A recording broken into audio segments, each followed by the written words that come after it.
Assalamualaikum warahmatullahi wabarakatuh. Perkenalkan, nama saya Brahma Yoga Islami, biasa dipanggil Brahma. Saya berasal dari fase depan. Baiklah, kali ini saya akan menjelaskan tentang dampak sosial informatika dalam bidang politik, yaitu yang ada pengertian dampak positif, dampak negatif, dan contoh-contoh berbagainya. Baiklah, yang pertama saya akan menjelaskan tentang pengertian dampak sosial informatika di bidang politik, yaitu pengaruh yang ditimbulkan oleh penggunaan teknologi informasi dan komunikasi dalam kegiatan politik, baik positif maupun negatif. Selanjutnya, dampak positif. Dampak positifnya yang pertama yaitu peningkatan partisipasi politik, yaitu memungkinkan masyarakat untuk berpartisipasi dalam kegiatan politik seperti pemilihan umum, survei, dan diskusi online.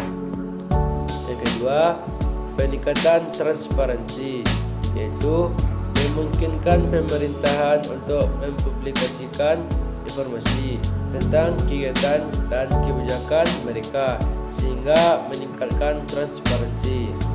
Yang ketiga, peningkatan atau bisa disebut juga dengan peningkatan efisiensi, yaitu memungkinkan pemerintahan untuk mengelola data dan informasi dengan lebih efisien sehingga meningkatkan efisiensi masyarakat atau efisiensi pemerintah.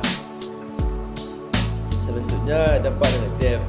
Dampak negatif ada tiga, yaitu yang pertama, penyebaran informasi palsu, yaitu memungkinkan penyebaran informasi palsu dan hoax atau disebut juga dengan tidak asli yang dapat mempengaruhi opini publik dan memicu konflik.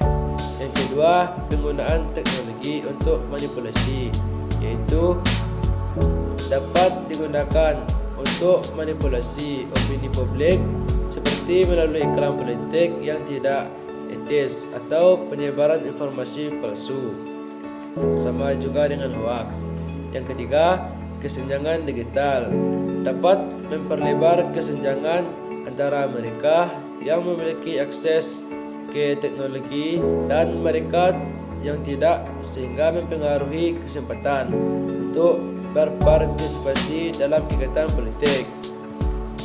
Selanjutnya, contoh dampak sosial di bidang politik ada 4, yaitu yang pertama, meningkatkan partisipasi politik, yaitu gerakan sosial seperti demonstrasi dan kampanye dapat meningkatkan kesadaran masyarakat untuk ikut serta dalam pemilu dan kebijakan publik.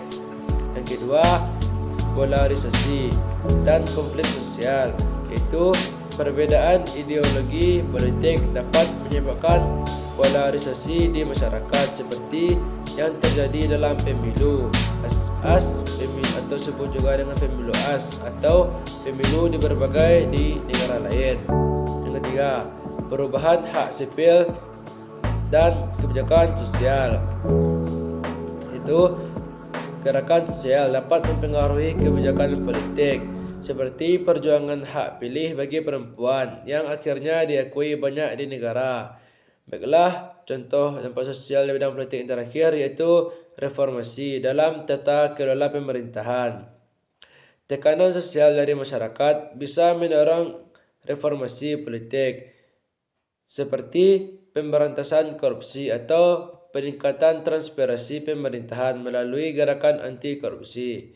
Baiklah, sekian yang telah saya jelaskan tentang dampak sosial informatika di bidang politik. Maaf bila ada kesalahan. Assalamualaikum warahmatullahi wabarakatuh.